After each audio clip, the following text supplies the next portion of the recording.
Good day. As is well known, Vice President Kamala Harris of the United States has come under some criticism for her low-key performance with respect to the ongoing crisis in Afghanistan. I'm going to say straight away that I think that criticism is justified.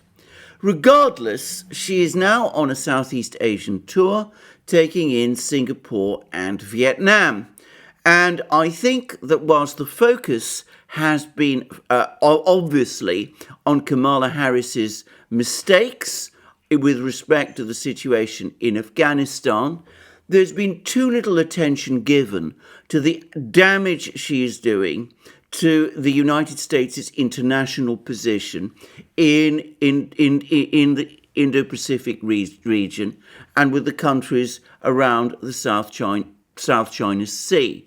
Now, to recall, the United States is or claims to be in an existential conflict with China, the other great economic superpower, a country whose economy has, by some measures, already surpassed that of the United States, and which, as I have discussed in various programs for this channel, is becoming an increasing military challenger to the United States in the Pacific. The United States has also become increasingly concerned about the steady extension of Chinese power across Eurasia and about the fact that China has now established what is to all intents and purposes a de facto alliance with the other great military challenger of the United States, which is Russia. And the United States has been on a hunt for allies in facing down this challenge from China and from Beijing. And Vietnam, which is one of the two countries that Kamala Harris has been visiting over the course of this tour, and where she is, as of the time when I am making this program, is an obvious country to try to recruit as an ally against China. Now, China and Vietnam have similar political systems. Both are communist states, but the relationship between the two has not always been happy. There's been, I should say, a very long history of relations between Vietnam and China. The two countries, after all, are neighbors, and this relationship, or this history, extends back hundreds, some would even say thousands of years, with alternating periods of intense friendship and cultural interchange, and periods also of conflict and of war. But perhaps it is the more modern period, the period since each of these two countries had their respective revolutions shortly after the Second World War, which is perhaps of more significance. Briefly, in the 1950s and 1960s, China and Vietnam were allies, and with China providing Vietnam considerable support in the conflicts that Vietnam waged against the French and then the Americans, with the latter conflict ending in 1975 with the defeat of the United States in the long Vietnam War. Then there was a period of strained relations as Vietnam aligned itself with the Soviet Union during the period of the great communist rivalry between the two communist superpowers, the Soviet Union and China, and also during a time when Vietnam sought to assert itself as independent from China and found itself in conflict with Cambodia, at that time led by the Khmer Rouge, who were aligned with China and who were fiercely anti-Vietnamese. And there was, as everyone knows, or most people know, a conflict between Vietnam and Khmer Rouge-led Cambodia, or Kampuchea, as it was then called, which led to a Vietnamese offensive, which resulted in the fall of the Khmer Rouge government, but a subsequent long conflict pitting the Khmer Rouge and various Western and Chinese-backed insurgent groups against the new Vietnamese-backed government of Cambodia in Phnom Penh. And also that Vietnamese offensive against Cambodia led to a border war, a very fierce and bloody border war that was fought briefly between China and Vietnam in 1979, in which the Chinese sought to punish the Vietnamese because of the events in Cambodia, but ended up taking extremely heavy losses from the combat-hardened Vietnamese military, which is at that time at the peak of its performance. And remains the case that Vietnam to this day remains perhaps the major military power, not just in Indochina, but in Southeast Asia. It also has a growing economy, and of course, it has a territorial dispute with China over control of certain of the Spratly Islands, which are located in the South China Sea. So one can see why Vietnam, with this complex history with China, might be a country that Pentagon planners and State Department officials and the various ideologues who nowadays dominate US policy might think would be a willing recruit into this great existential conflict that the United States sees itself as being engaged in with China. Now, I'm going to say that I think this US calculation is almost entirely and completely wrong. I think that not for the first time, the United States has completely misunderstood Vietnam, and that it has completely misunderstood the nature of the relationship between Vietnam and China. I think that the Vietnamese, having fought long and hard to secure their independence, and having successfully built up what is now an increasingly thriving economy, are not going to put all that at risk by aligning with one great power against another. I certainly don't think that they have any intention of aligning themselves with the United States against China, because far-sighted people, as the Vietnamese are, they understand that there is no benefit to the Vietnamese from such an alignment, and they must have serious doubts about the longevity of any American commitment to Vietnam. Of course, those concerns will have been reinforced by the current debacle the United States is experiencing in Afghanistan. And I would add that though, as I have said, there have been difficult and tense times in the relationship between Vietnam and China, it is, in my opinion, a complete misunderstanding that the Americans all too often make to think that these tense relations are forever and always. And I think that Vietnam's relations with China, though not without their difficult points, are in general at the moment fairly good. I would quickly and briefly say that I think that the United States makes the same mistake about relations between Russia today and China. The United States is convinced, or has convinced itself, that the difficult relations between Russia and China, or the Soviet Union as it then was, and China in the 1960s and 1970s is the norm, and that these two countries secretly despise and dislike each other and even fear each other, whereas in reality, if one looks at the long-term relationship between China and Russia, extending all the way back to the 17th century, one would see that in general it has been mainly peaceful and even at times extremely friendly.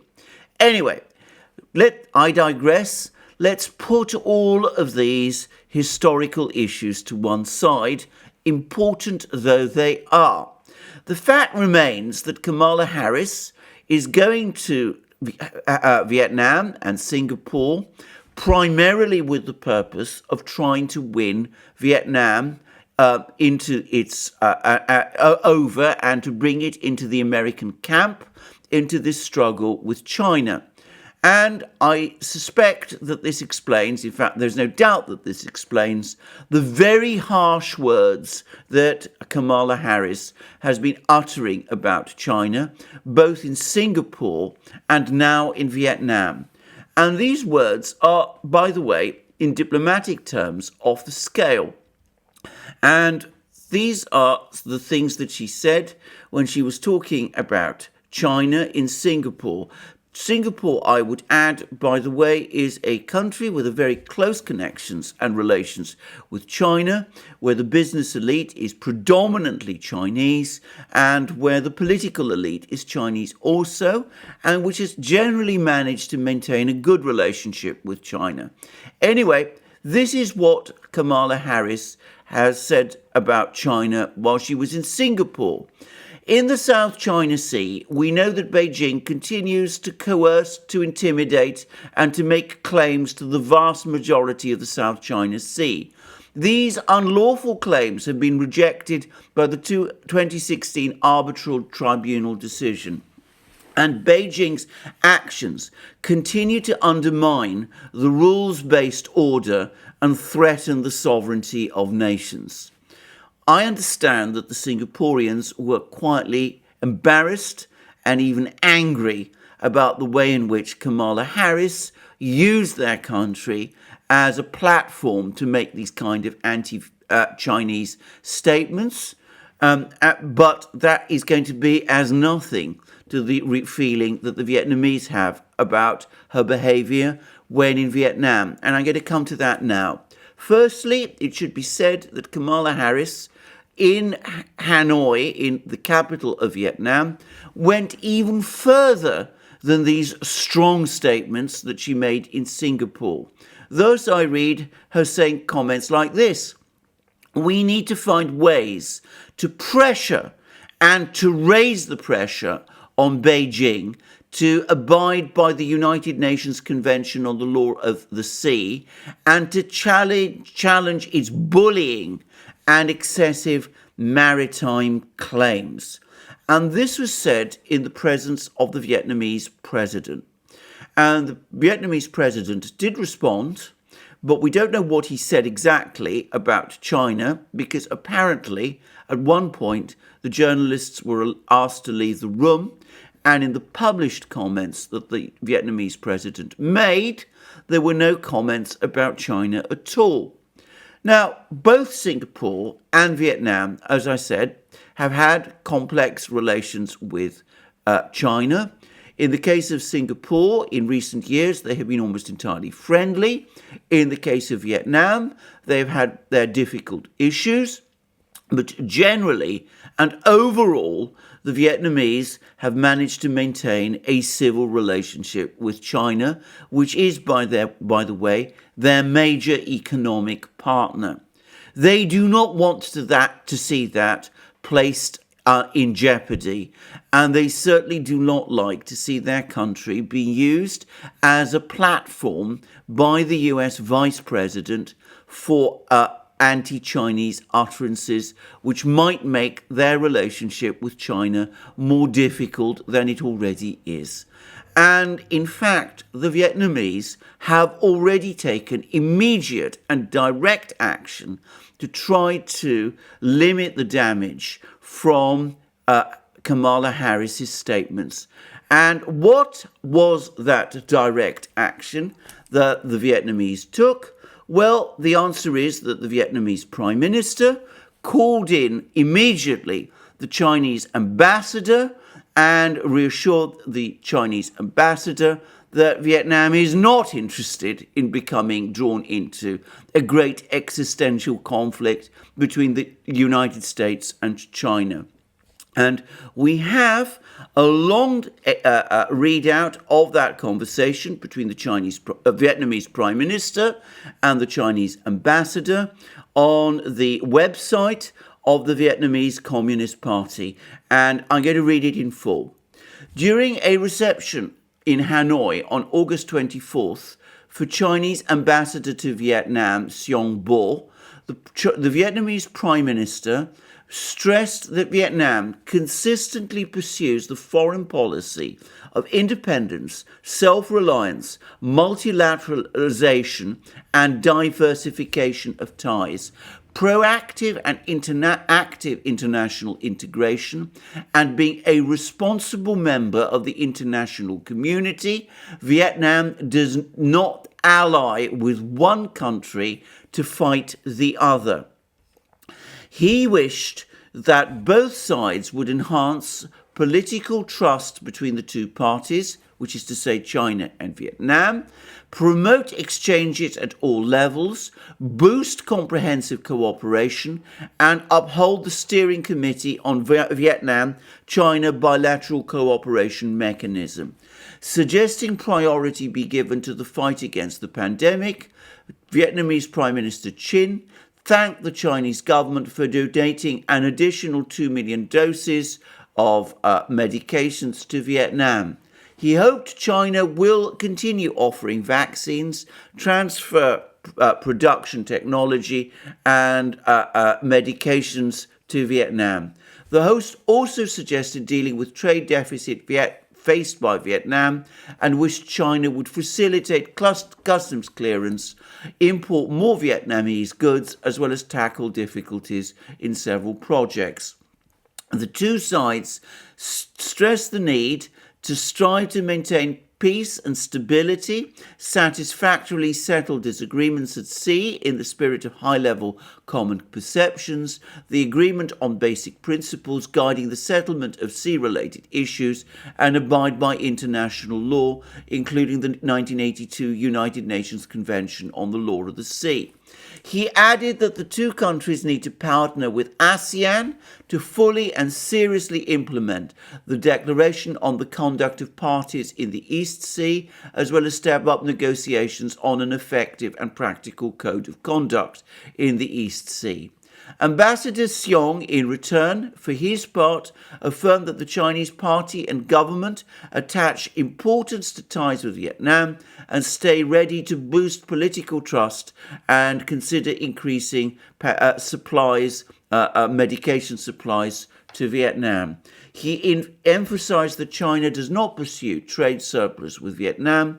It is willing to address bottlenecks in export-import, consider opening markets for the Vietnamese high-quality goods, and complete several key projects.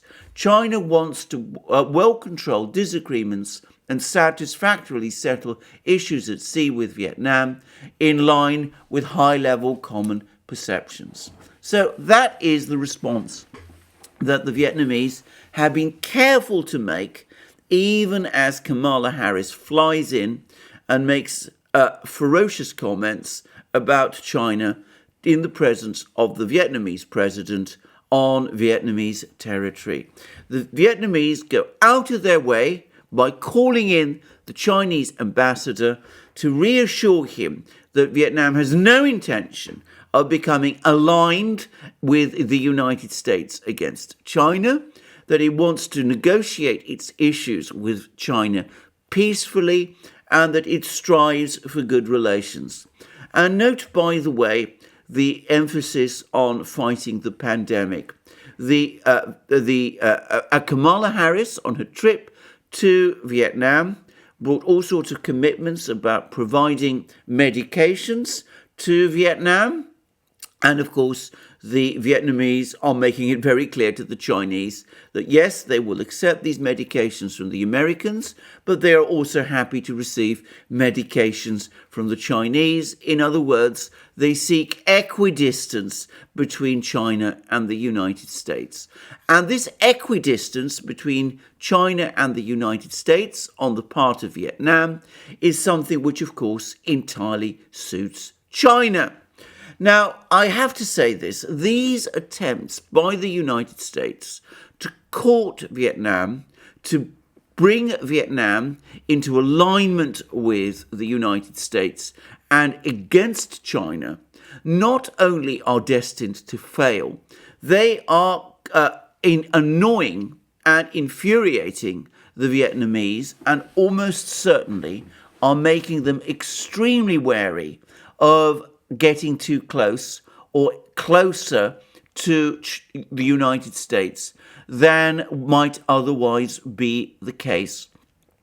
Vietnam has striven, since Vietnam and the United States established diplomatic relations in 1995, to maintain good relations with the United States. It does not want to see those relations poisoned in any way, but it has no interest in being drawn into an existential conflict with China, which is a country ultimately even more important to Vietnam than the United States itself is. And if the United States continues to pressure and try to bribe Vietnam to become an ally against China, then the Vietnamese will respond eventually by putting a distance between themselves and the United States in order to reassure the Chinese. That is the reality. If Kamala Harris had any experience in diplomacy, she would understand this, and she would moderate her statements when on Vietnamese soil and and also in places like Singapore. All that she is doing by coming to Vietnam and talking in this belligerent way about China is obliging the Vietnamese to call in the Chinese ambassador in order to reassure him that Vietnam actually does want to have good relations with China and is not seeking to align itself with the United States. She is in effect pushing Vietnam away, and though Vietnam will never align with China against the United States, it will become more wary of getting too close to the United States. In other words, Kamala Harris's presence in Vietnam and her behavior there is achieving the exact diametric opposite of what the United States wants to achieve in Vietnam. Now, I'm not going to say more about this topic. I think that Kamala Harris's mistakes here about Vietnam are mistakes that the United States typically makes. The United States has a habit of seeing international relations very much as a chess game, one in which it wins countries over like places on a squares on a chessboard, without perhaps understanding that from the perspective of the people who live in these countries, the situation is rather different. So in a sense, Kamala Harris's conduct in Vietnam is not that different from what you tend to find when US officials travel abroad. But she has taken this to an entirely different level of belligerence and confrontation, trying ostentatiously to talk in Vietnam about China as if she assumes that Vietnam is aching to align itself with the United States against China, and is only wanting to be reassured that the United States is really serious about it in order to jump on the ship and ally itself with the United States. That is not how the Vietnamese think at all, nor is it how many countries around the world think. And the sooner Kamala Harris and the United States realize that, the better it would be for them. I would add that in the case of Kamala Harris, I doubt that she will ever understand it, but perhaps there are other people in the United States who one day will. Anyway, if I was in a position to give advice to the US government at this time, I would give them one further word of advice in light of what has happened with Kamala Harris and her trip to Vietnam. That is, please don't send Kamala Harris on diplomatic missions. She's no diplomat. Far from making things better for the United States, she will make them worse. Well, thank you for joining me for this program today. Please remember to join us for our other programs on the Duran, where I do programs with my colleague and friend Alex Christoforou. And please remember to check out Alex's platform. Please also check us out on our other platforms, BitChute, Library, Rumble, ODYSEE, SuperU, and especially Locals, where I am shortly going to start my own projects. And please also, if you want to support our channel, please do so via PayPal, Patreon, and Subscribestar, and by going to our shop and buying the amazing things you will find there. Please also tick the like button to this video if you've liked this video, and please also remember to check your subscription to this channel. Thank you for joining me again today. I look forward to you joining me again shortly, and have a wonderful day until then.